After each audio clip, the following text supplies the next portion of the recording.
Hello students, मेरा नाम doctor Gajan पुरोहित और आप देख रहे हैं हमारा यूट्यूब चैनल। सुना, अगर आप आईआईटी जेईई 2026 एग्जाम देने जा रहे हैं तो आपका स्टडी प्लान क्या होना चाहिए?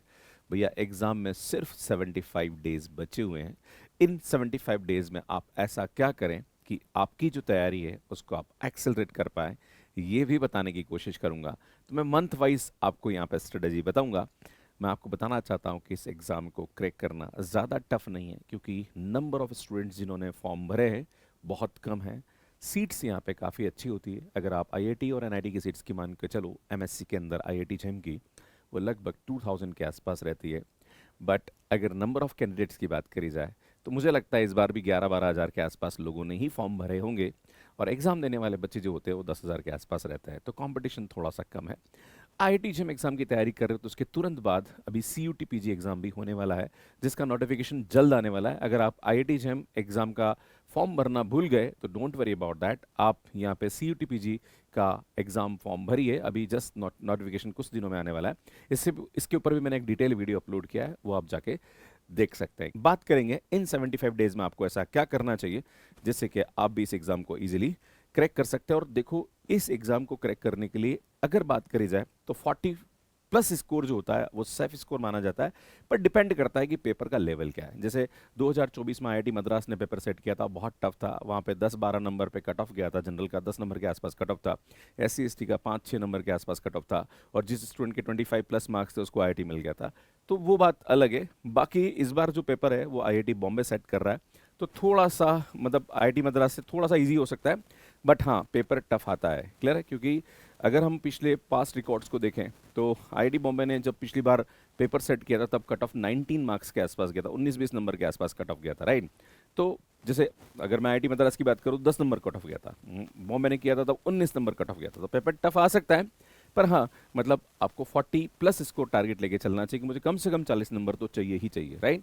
अगर ये टारगेट लेके चलेंगे तो आपको अच्छा आईआईटी यहाँ पे मिल सकता है। पर हाँ, अगर आपको टॉप आईआईटी चाहिए कि सर मुझे तो आईआईटी बॉम्बे जाना है, सर मुझे आईआईटी दिल्ली जाना है, तो आपका स्कोर 50 प्लस होना चाहिए। बाकी अगर आप कैटेगरी में हैं तो फिर तो 40 प्लस भी चल जाएगा। खैर, बात करते हैं स्टडी प्लान के बारे में कि क्या आपका स्टडी प्लान होना चाहिए। तो सुन, 75 डेज में आपको यहाँ पे सबसे पहले cover syllabus plus revision smoothly. देखो, रिवीजन बहुत इंपॉर्टेंट है।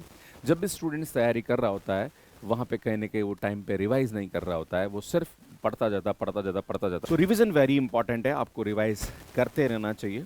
स्टूडेंट मॉक टेस्ट आपको लगाना चाहिए। सबसे बड़ी गलती स्टूडेंट मॉक टेस्ट की भी करता है, और बहुत सारे स्टूडेंट तो ऐसे भी नजर आते हैं जैसे आपको लग रहा है कि सर 12,000 स्टूडेंट्स ने मैथ्स के लिए आईआईटी जेईई का फॉर्म भरा है।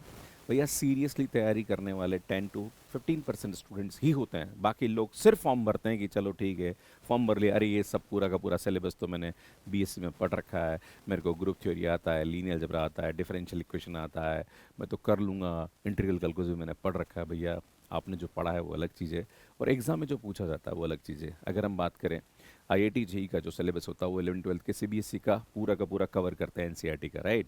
बट जो उसमें क्वेश्चंस आते हैं वो थोड़े से लेवल के आते हैं, क्लियर है? तो सिलेबस को पढ़ना और उस पर बेस्ड जो क्वेश्चंस आते हैं एग्जाम में, वो भी आईआईटी लेवल के क्वेश्चन, वो कहीं ना कहीं चैलेंजिंग हो जाते हैं।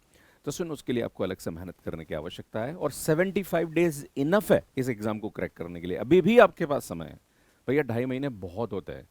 आप आराम से इस एग्जाम को क्रैक कर सकते हैं, पर उसके लिए लगना पड़ेगा, मेहनत करनी पड़ेगी, डेली 8 से 10 घंटे पढ़ना पड़ेगा।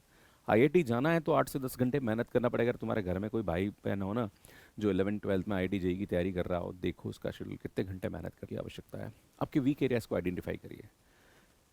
Increase your accuracy and confidence, right? Accuracy आपको बढ़ाने की ज़रूरत है, क्योंकि होता क्या है, सब हम पढ़ते हैं तो क्वेश्चन सॉल्व हो जाते हैं, जब खुद से ट्राई करते हैं तो दिक्कत आती है। ये समस्या बच्चों को हमेशा रहती है, क्योंकि आपकी प्रॉब्लम सॉल्विंग स्किल में सबसे बड़ी समस्या है। आपने अगर 11-12 में आईआईटी जेईई की तैयारी नहीं करी है तो भैया, आपकी लाइफ का पहला कंपटीशन एग्जाम आप बीएससी के बाद देने वाले हो, राइट? तो कॉम्पिटिटिव एग्जाम के लिए एक अलग से स्मार्टनेस और अलग से एक स्ट्रेटजी और अलग से एक स्किल की आवश्यकता होती है, जो कि आपको उसके लिए तैयार होना पड़ेगा, है ना? नॉलेज अच्छी जगह है, नॉलेज होना अच्छी बात है, पर नॉलेज को क्वेश्चन में अप्लाई करके क्वेश्चन को सॉल्व करना, ये एक स्किल है। ये आप जब मैक्सिमम प्रैक्टिस करते रहोगे तो डेवलप हो जाएगी, राइट? तो उसके लिए क्वेश्चन प्रैक्टिस करना जरूरी है, मॉक टेस्ट लगाना जरूरी है, मैं आपको बता चुका हूँ। फर्स्ट मंथ में स्टूडेंट, ये एक प्रकार का कोर रनिंग फेज है। अगर मान के चलिए आप कि सर मेरे को अब से 1 महीने क्या करना चाहिए, तो सबसे पहले तो जो भी अगर आपकी टॉपिक कवर नहीं हुए वो कवर कर लीजिए। Start light revision of old chapter, जितने भी ओल्ड चैप्टर्स हैं उनका एक बार रिवीजन स्टार्ट करना शुरू कर दीजिए। उसके बाद शॉर्ट नोट्स अगर आपने नहीं बनाए तो प्लीज़ बना लीजिए। Joint test series, note down mistakes, जो भी आपकी गलतियां हैं उसको कहीं ना कहीं आप नोट डाउन करना शुरू करिए। इसमें जो हमारा सेकंड मंथ है, मतलब जनवरी वाला महीने की बात करी जाए, तो ये जो महीना है इसके अंदर आपको रिवीजन और प्रैक्टिस ही करना है। अगर आप ये सोचते हैं कि सर मेरा ये टॉपिक छूट गया, क्या मैं इसको करूं, भैया बिल्कुल नहीं, मत नया टॉपिक को हाथ ही मत लगाओ, है ना। 1 महीने पहले आपको कुछ भी नहीं करना चाहिए। Revise all topics again, daily question practice, मतलब आपको यहाँ पे अगर 6 घंटे पढ़ रहे हो तो 3 घंटे तो आपको यहाँ पे क्वेश्चन प्रैक्टिस पे लगाना चाहिए और 1.5 घंटा आपको रिवीजन पे लगाना चाहिए। और 1-1.5 घंटा अगर आप चाहो, कोई टॉपिक अगर आपको लगता है कि सर मेरे इस टॉपिक में थोड़ा सा बेसिक्स वीक है, तो वहाँ पे आप इसको कर सकते हैं। Create a short list of important questions, जो भी इंपॉर्टेंट क्वेश्चंस जिससे कि आपको लगता है कि एक टाइप के क्वेश्चन ज़्यादातर एग्जाम में आते हैं, तो इसके लिए आपको कहीं ना कहीं शॉर्टलिस्ट कर देना चाहिए और उस टाइप की क्वेश्चंस को, जैसे उस पर बेस्ड काउंटर एग्जाम्पल है या थ्योरम्स हैं, उसको आपको कहीं ना कहीं नोट डाउन करना चाहिए। अटेम्प्ट फ्रिक्वेंट मॉक टेस्ट, भैया मॉक टेस्ट बहुत ज़रूरी है। और एक और चीज़ बताना चाह रहा हूँ, IIT JEM 2025, 2024, 2023, ये जितने भी प्रीवियस ईयर क्वेश्चंस हैं भैया, इसको आप मतलब पूरा का पूरा पेपर एक साथ अटेम्प्ट करो। अगर आपका सिलेबस कवर हो गया है तो आपको पूरा पेपर 3 घंटे में अटेम्प्ट करना चाहिए और आपको देखना चाहिए कि आप कितने क्वेश्चन यहाँ पे सही कर रहे हो। वैसे मैं आपको बता दूं कि IIT JEM का जो पेपर होता है वो 3 घंटे का होता है, ऑनलाइन होता है। 60 क्वेश्चन पूछे जाते हैं, जिसमें स्टार्ट के 30 क्वेश्चन जो होते हैं वो मल्टीपल चॉइस होते हैं, वहाँ पे नेगेटिव मार्किंग होती है। फिर नेक्स्ट 10 क्वेश्चन जो होते हैं वो MSQ होते हैं, जहाँ पर मल्टीपल सेलेक्ट क्वेश्चन होते हैं, मतलब एक से ज़्यादा ऑप्शन करेक्ट हो सकते हैं, इसमें यहाँ पे नेगेटिव मार्किंग नहीं होती है। और नेक्स्ट NAT टाइप के क्वेश्चन होते हैं जिसमें 20 क्वेश्चन पूछे जाते हैं, यार यहाँ पे भी आपके नेगेटिव मार्किंग नहीं होती है, राइट। तो ये आपका पेपर पैटर्न होता है। तो ये तीनों अलग अलग टाइप के जो क्वेश्चंस हैं, इसकी आपको अलग अलग प्रैक्टिस करनी पड़ेगी, अलग अलग इन सब के लिए स्किल रिक्वायर्ड रहती है। आपको एक और चीज़ बताना, स्किल के साथ साथ नॉलेज तो होना ही चाहिए, पर हाँ इसको सॉल्व करने के अपने एक तरीके होते हैं। जैसे एनी टाइप का क्वेश्चन है तो वहाँ पे आपका न्यूमेरिकल कैलकुलेशन बहुत अच्छा होना चाहिए। अगर MSQ की बात करी जाए तो वहाँ पे आपका सब्जेक्ट का इन डेप्थ नॉलेज होना चाहिए, प्लस कौन सा सब्जेक्ट कहाँ पे उसका एप्लीकेशन है वो आपको पता होना चाहिए। मल्टीपल चॉइस तो ठीक है यार, 4 ऑप्शन में से एक ऑप्शन को आप यहाँ पे 3 ऑप्शन को डिस्कार्ड करके एक ऑप्शन को करेक्ट कर सकते हो, तो ये थोड़ा सा चांसेस होता है, पर वहाँ नेगेटिव मार्किंग का एक कहीं ना कहीं चैलेंज स्टूडेंट्स के साथ रहता है। तो इस में आपको ये कहना चाह रहा हूँ कि जितने भी प्रीवियस ईयर पेपर है वो हमने हमारे मैथ्स केयर ऐप पे बाकायदा टेस्ट सीरीज की फॉर्म में डाल दिया है। तो आपको कुछ नहीं करना, वहाँ पे जाके अगर आप फ्री टेस्ट में जाओगे तो वहाँ पे IIT JEM के आपको पूरे के पूरे टेस्ट पेपर मिल जाएंगे, जो कि 2025 का, 2024 का, 2023 का सबके पेपर है। आप एक एक पेपर 3 घंटे तक लगातार बैठ के लगाओ। अब क्या होता है, टेस्ट सीरीज भी आप ऐसे लगाते हो या कोई भी आप पेपर दे रहे हो तो आप ऐसे देते हो कि हाँ 1 घंटा दे लिया, फिर आधा आधा घंटा 1 घंटा घूम लिया, फिर वापस दे रहे हो। नहीं, आपको 3 घंटे लगातार बैठने की प्रैक्टिस करनी पड़ेगी, है ना, क्योंकि आपको एग्जाम में भी 3 घंटे लगातार वहाँ पे बैठना है। बात करेंगे फाइनल फेज, जो लास्ट के 15 डेज होते हैं, वहाँ पे सिर्फ आपको रिवीजन करना पड़ेगा, कोई नया टॉपिक नहीं। और शॉर्ट नोट्स आपको डेली रिवाइज पढ़ना पड़ेगा, वही मैंने शॉर्ट नोट्स आपको डेली पढ़ना है। Practice only short listed question, high yield PYQs, मतलब जो ज़्यादातर एग्जाम में आपको लगता है कि इस पैटर्न के क्वेश्चन ज़्यादा आते हैं, उसको आपको ज़्यादा करने की आवश्यकता है। इस यहाँ पे मॉक टेस्ट आपको, तो खैर मैंने आपको बोल ही दिया कि लास्ट मंथ 1 मंथ में तो आपको मॉक टेस्ट लगाना ही चाहिए, हर 2-3 दिन छोड़ के तो आपको 3-3 घंटे का पूरा टेस्ट यहाँ पे देना चाहिए। नेक्स्ट बात करेंगे focus on improving speed, accuracy और एरर कम से कम आपको यहाँ पे करना है। लास्ट 15 डेज में गलतियां कम से कम हो जानी चाहिए आपसे।